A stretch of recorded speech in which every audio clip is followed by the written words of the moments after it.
Dans le monde du bien-être et de la spiritualité, tout le monde a tendance à te dire que si tu as de l'anxiété, il faut te relaxer, apprendre à te relaxer.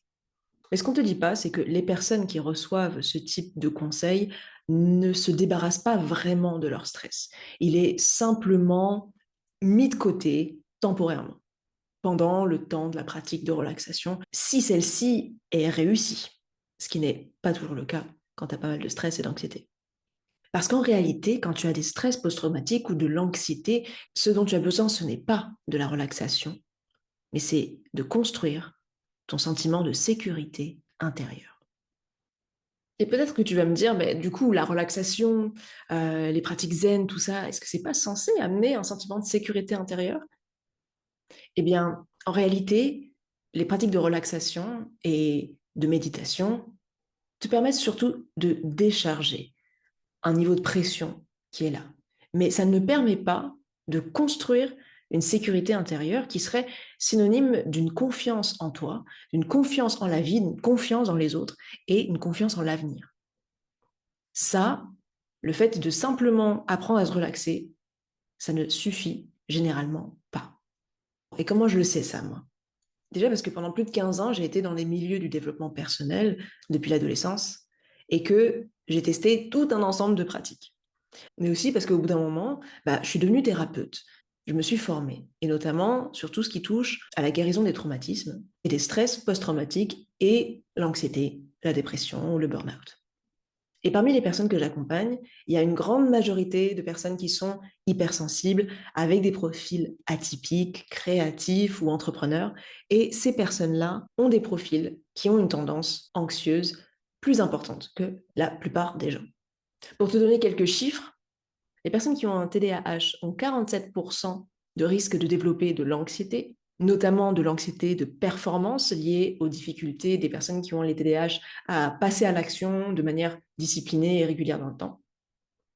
Ça peut concerner d'ailleurs les personnes qui sont HPI aussi, puisque 51% des personnes HPI ont aussi des troubles de l'anxiété, qui peuvent être liés non seulement à leur fonctionnement différent, dans le cadre du travail ou des études, mais aussi par rapport à leurs valeurs et leur décalage sur le plan social. Et sur le plan social aussi, on a les personnes avec les troubles du spectre autistique et qui ont 54% de risque de développer de l'anxiété liée à des situations où leurs particularités sensorielles peuvent les gêner ou le décalage social. Donc quand on demande à ces personnes-là de faire de la relaxation, d'être plus zen, d'appliquer des techniques pour relâcher la pression, ça ne règle pas le problème de fond. Donc, dans cet épisode, je vais te présenter 3 solutions pour développer le sentiment de sécurité intérieure en se concentrant sur un sentiment particulier qui est bien trop sous-coté et bien trop inconnu à mon humble avis. Alors, quel est ce sentiment nécessaire absolument pour construire ta sécurité intérieure? Il va s'agir du sentiment de puissance. La puissance, d'un point de vue physiologique, c'est l'inverse de la relaxation. C'est un comportement de mobilisation de l'énergie dans le corps. Au lieu de faire fuir l'énergie par l'extérieur, en relâchant l'énergie, on va au contraire se concentrer, on va se recentrer, on va mobiliser l'énergie qu'on a et même activer un supplément d'énergie dans le corps. C'est ce qui va te permettre de sentir davantage ton intégrité. Ça va te permettre de sentir que tu es ancrée, présente. Ça va te permettre de sentir que tu as la capacité de faire face, que si quelque chose de dangereux arrive, tu peux répondre, que tu peux fuir ou attaquer, que tu peux faire face. Et beaucoup de personnes que j'ai accompagnées, justement, manquaient du développement de ce sentiment de puissance et par conséquent, soit elles n'arrivaient pas à se relaxer tout court parce que leur inconscient était terrorisé à l'idée de lâcher prise, à l'idée de ne plus être sur ses gardes, en fait. Parce que si on ne sait pas qu'on peut être puissant, baisser ses gardes, c'est dangereux. C'est factuellement dangereux. Ton corps a une intelligence. Et c'est normal qu'il croit que tu es sans défense si tu n'as pas expérimenté dans ton corps suffisamment la puissance. Le deuxième cas de figure, c'est que on lâche prise, mais on lâche prise que parce qu'on est dans un contexte donné, dans une petite bulle hermétique de ce temps de la méditation, de ce temps de la relaxation, de ce cours de yoga. Mais dès qu'on remet un pied dehors, dès qu'on repense à nos problèmes, eh bien, cette détente, elle disparaît. Et ce qui revient dans le corps à ce moment-là, c'est à nouveau le stress, l'anxiété, l'anticipation. Et là, peut-être tu vas me dire, mais Céline, le sentiment de puissance, je suis pas très très sûre de comprendre de quoi il s'agit. Enfin, concrètement, est-ce que tu pourrais m'en dire plus? Eh bien, je vais te donner une liste de synonymes pour te décrire les nuances de puissance que tu peux être amené à ressentir dans ton corps. Et n'hésite pas à te rappeler en même temps que je te dis les mots, quand c'est la dernière fois que tu as ressenti ça. Le sentiment d'être aligné, le sentiment d'être ancré, le sentiment d'être apte, le sentiment d'être boosté, le sentiment d'être concentré, le sentiment d'être courageuse, le sentiment d'être déterminée, le sentiment d'être inarrêtable, le sentiment d'être indétrônable, le sentiment d'être inébranlable, le sentiment d'être intrépide, le sentiment d'être maître de toi-même, le sentiment d'être remonté à bloc, le sentiment d'être solide, le sentiment d'être stable, le sentiment d'être vibrante, le sentiment d'être vivante. Maintenant que tu as une meilleure idée de ce à quoi ça ressemble la puissance dans ton corps et aussi de à quel point tu as besoin de la développer, si jamais tu n'as pas énormément de souvenirs qui te sont venus de ces sentiments-là, c'est le signe pour toi qu'il est peut-être temps de développer ces émotions dans ton corps. Et c'est ce que je vais t'apprendre à faire en 3 étapes. La première étape, c'est dans ton corps, au niveau physiologique. Le sentiment de puissance se déclenche, comme je le disais précédemment, par la mobilisation de l'énergie dans ton corps. Donc tout ce qui te permet de mobiliser l'énergie dans ton corps, de te concentrer et de l'activer et de réveiller l'énergie dans ton corps, va t'aider à reconnecter avec ta puissance. Traditionnellement, tu peux faire ça par des activités sportives et des activités physiques. Je connais beaucoup de personnes que j'accompagne qui, à travers le ménage, par exemple, retrouvent ce sentiment de puissance. Quand elles s'activent à faire le ménage, en fait, elles engagent leur corps d'une manière qui est puissante et qui leur fait se sentir en maîtrise de la situation, aptes à gérer le rangement et le nettoyage de la maison, déterminées, boostées, ancrées.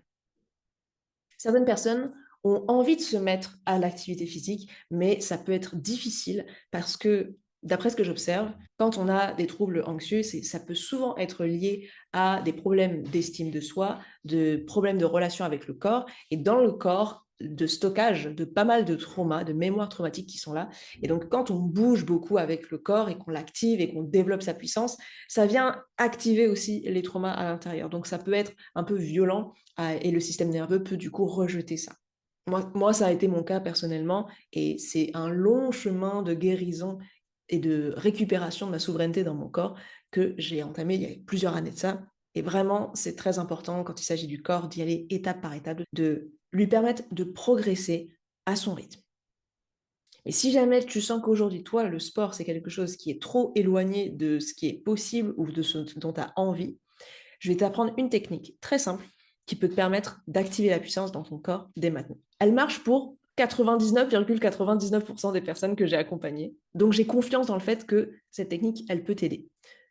L'idée, ça va être simplement de contracter chacun des muscles de ton corps progressivement, l'un après l'autre. Puis, à la fin, plusieurs groupes musculaires par plusieurs groupes musculaires, voire tout le corps ensemble. Ça veut dire quoi? Tu peux le faire en même temps que moi. Par exemple, tu vas commencer par contracter au niveau de ta main. Et tu vas voir qu'en contractant au niveau d'une de tes mains, main gauche ou main droite, tu vas aussi avoir l'avant-bras qui va se contracter. Et simplement de prendre le temps de ressentir la contraction dans ton bras. L'idée, ça va être de serrer sans que tu te fasses mal, évidemment. Donc, tu vas rester à l'écoute de ton corps. Ça va te pousser à être reconnecté avec ton corps. Et quand tu sens que le muscle est suffisamment activé, que tu sens qu'il y a de l'afflux sanguin qui circule dans ton corps, au niveau de l'avant-bras et des mains, que peut-être la chaleur corporelle augmente, que tu sens peut-être des fourmillements qui arrivent, tu peux passer au niveau du biceps et contracter au niveau du biceps.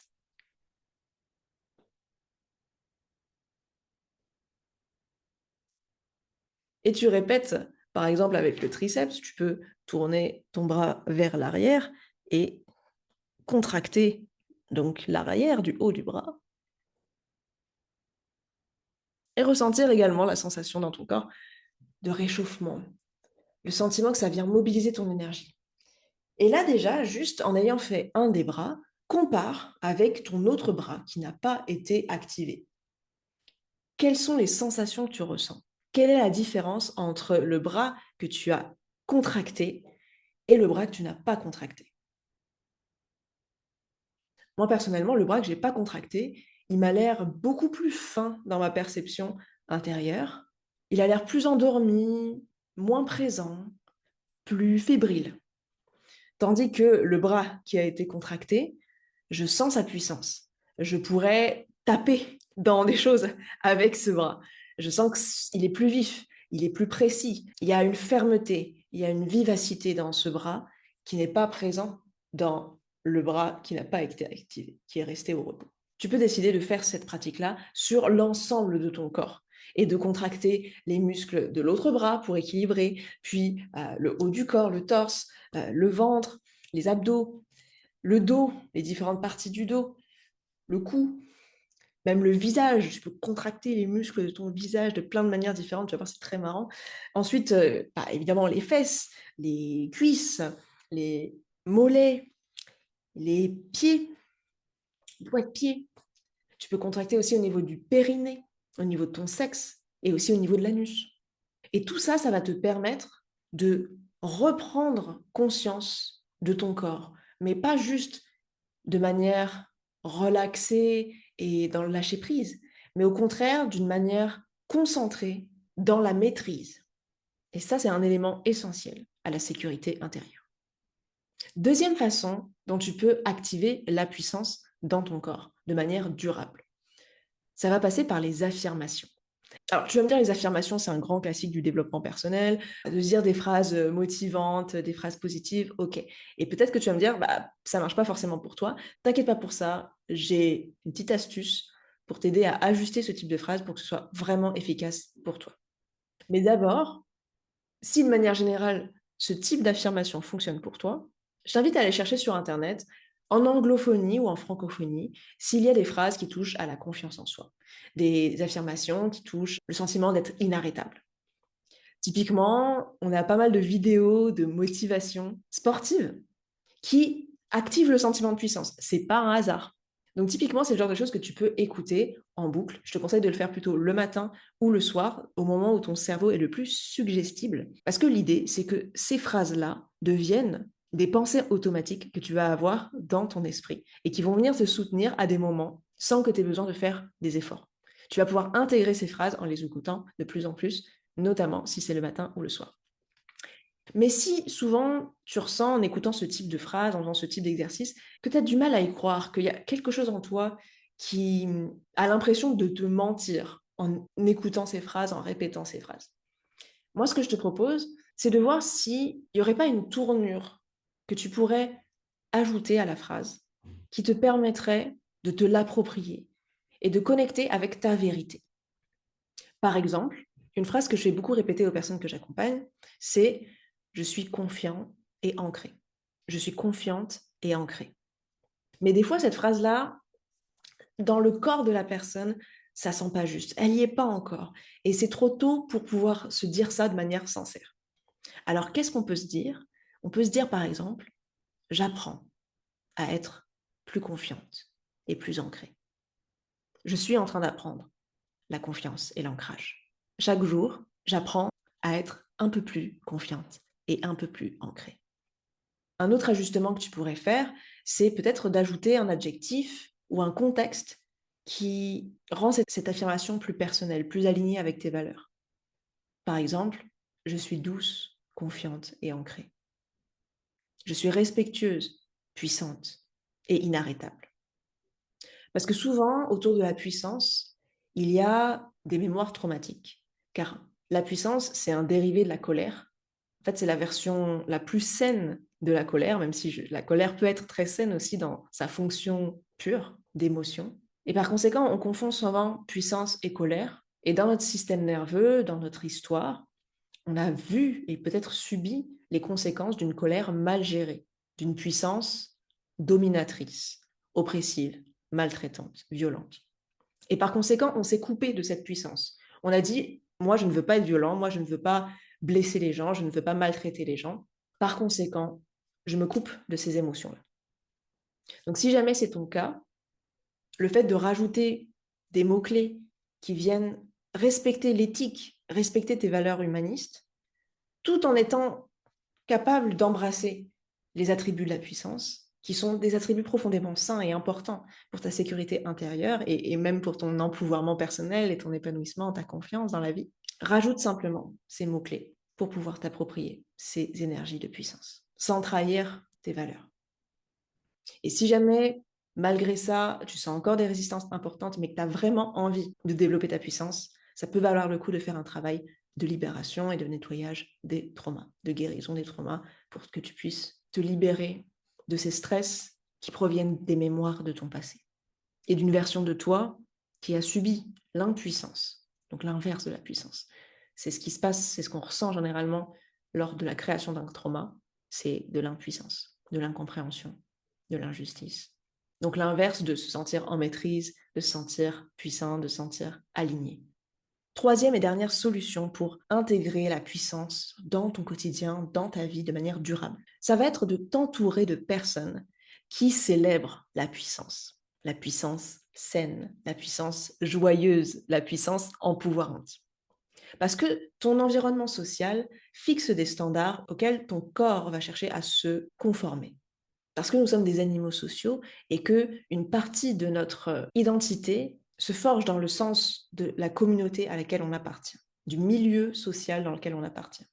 Et si le milieu condamne l'expression de la puissance, alors ça peut être difficile pour toi de l'exprimer, de la développer et surtout de la maintenir dans le temps. Parce que la part de toi animale se sentirait au bout d'un moment trop en dissonance avec le groupe, trop insécurisée pour maintenir ce comportement divergent. Et laisse-moi te dire une chose qui va peut-être te troubler. C'est que les personnes qui sont mal à l'aise avec ta puissance sont généralement des personnes qui ne sont à l'aise que si tu es en insécurité. Je répète, les personnes qui sont mal à l'aise avec ta puissance sont souvent celles qui ne peuvent être à l'aise que quand tu es en insécurité. Est-ce que tu sens venir le problème? Bon, dans cette catégorie-là, il va y avoir évidemment, peut-être que tu as pensé à eux en premier, ces personnes qui ont des tendances pervers narcissiques, psychopathes, des personnes qui vont chercher à abuser, à avoir de l'emprise, à dominer, à manipuler contre ton intérêt, dans le but d'obtenir des choses qui vont venir rassurer leur ego et leur permettre d'atteindre leurs objectifs. Donc déjà, cette catégorie-là, évidemment, tu veux t'éloigner de ce type de profil de personne, tu veux t'éloigner de ce type de comportement à tout prix. Ça n'a rien à faire avec toi. Quand tu as envie de sortir de l'anxiété, quand tu as envie de prendre confiance en toi, quand tu as envie d'avancer dans tes projets, de réaliser, t'épanouir dans ta vie, tu n'as pas d'énergie à perdre avec ce type de comportement et de profil. Mais il y a un autre type de profil qui est plus insidieux, qui est plus difficile à cerner, ou que simplement le fait de le voir peut nous perturber parce que ce sont des proches qui ne nous veulent pas spécialement du mal, mais qui sont eux-mêmes dans un grand sentiment d'insécurité et qui sont mal à l'aise avec leur propre puissance. Et par conséquent, ta propre puissance, ta propre lumière va venir les challenger. Et là, il va y avoir deux cas de figure, si je résume grossièrement. Le premier cas de figure, c'est que certains d'entre eux et certaines d'entre elles seront inspirés. Parce qu'il y a des raisons pour lesquelles tu es en lien avec ces personnes. C'est peut-être des gens qui partagent tes valeurs et des personnes qui sont, elles aussi, dans un chemin de développement personnel et de guérison de leur trauma. Et par conséquent, quand elles vont te voir dans ta puissance, peut-être qu'elles vont être un petit peu gênées, peut-être qu'elles vont être un petit peu mal à l'aise, mais ça va les inspirer, ça va les encourager et ça va peut-être même les pousser à passer à l'action encore plus et à s'autoriser à être plus puissante. Et ça, c'est cool. Ça, c'est cool. Ça, bravo à toi pour cet effet de contagion positive, de rayonnement, d'inspiration autour de toi.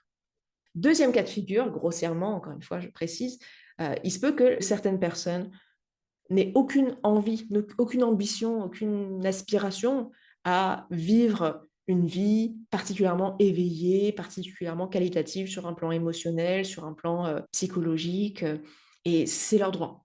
Et ces personnes-là pourront être gênées par l'expression de ta puissance. Si elles-mêmes, Elles sont stabilisées et confortables dans une insécurité dont elles n'ont généralement même pas conscience, avec pas de recul sur ça. Donc ta puissance va venir dissonner avec leur insécurité. Et souvent, ce sera des personnes avec qui il faudra réajuster la distance dans la relation. Je ne dis pas de couper radicalement nécessairement, hein. Souvent, on entend des choses comme voilà, couper radicalement, s'éloigner et sortir de sa vie de manière radicale toutes les personnes avec qui on n'est pas aligné. Je suis pour la nuance. En fait, fais au cas par cas, ressens. Il y a typiquement des personnes comme les gens de la famille, tu ne vas pas nécessairement les rayer de ta vie. Tu as le droit, mais si ce n'est pas ton aspiration, eh ben, tu peux juste réévaluer la proximité avec ces personnes et simplement accepter qu'elles n'ambitionnent pas comme toi, de vivre dans cet état de puissance et qu'elles ont droit de ne pas le vouloir.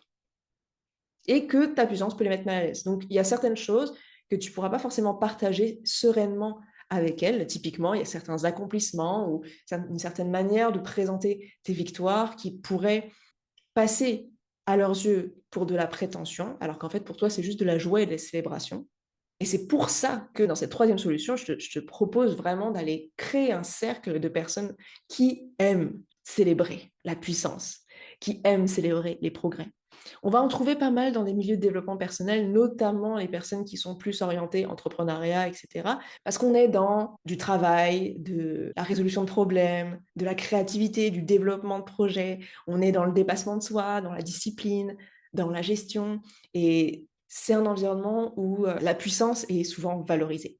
Tu trouveras ça également dans les milieux sportifs, puisque c'est un espace où la performance, par exemple, elle va être valorisée, la discipline, elle est valorisée, le fait de se dépasser, le fait de montrer de quoi on est capable et de progresser de semaine en semaine. Tu pourrais trouver ça également dans des milieux créatifs, artistiques, dans des endroits où il y a une appréciation pour l'expression de tes talents, une appréciation pour ton courage de t'exprimer, de te mettre en scène, de mettre tes œuvres en scène, de communiquer et donner envie aux gens de découvrir ton travail. Et globalement, un petit hack, c'est que tu trouveras des personnes qui seront encourageantes et qui t'aideront à célébrer ta puissance dans tout processus d'apprentissage ou de formation sur un sujet spécifique. Puisque quand tu es là pour te former ou pour apprendre, que ce soit dans une classe en ligne ou que ce soit dans une classe en présentiel, dans un cursus très long ou juste dans un atelier, comme tu es là pour apprendre des choses, tu es là pour appliquer, tu es là pour tester et tu as le droit de te tromper, tu es là pour progresser.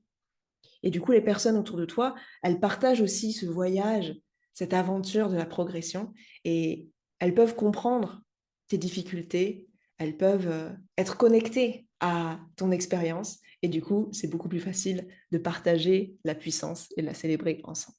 Et ça, c'est vraiment essentiel, parce que nous sommes des animaux sociaux, et que notre cercle social va poser des standards auxquels notre corps va accepter de se conformer. Si la majorité des gens autour de toi t'encouragent à être dans ta puissance, ton sentiment de sécurité intérieure va évidemment grandir. Si cet épisode vient de te motiver à passer à l'action pour activer ta puissance, je t'invite à le partager avec des personnes autour de toi avec qui tu pourrais partager cette aventure de renforcement de la puissance. Que vous puissiez dès maintenant former une team qui va s'encourager, tester et partager des moyens d'activer dans votre corps, dans votre esprit et dans votre communauté les sentiments bénéfiques de la puissance. Et ainsi, renforcer la confiance en soi, en la vie, en les autres et dans ta capacité à pouvoir faire avancer tes projets et tes relations de façon épanouissante.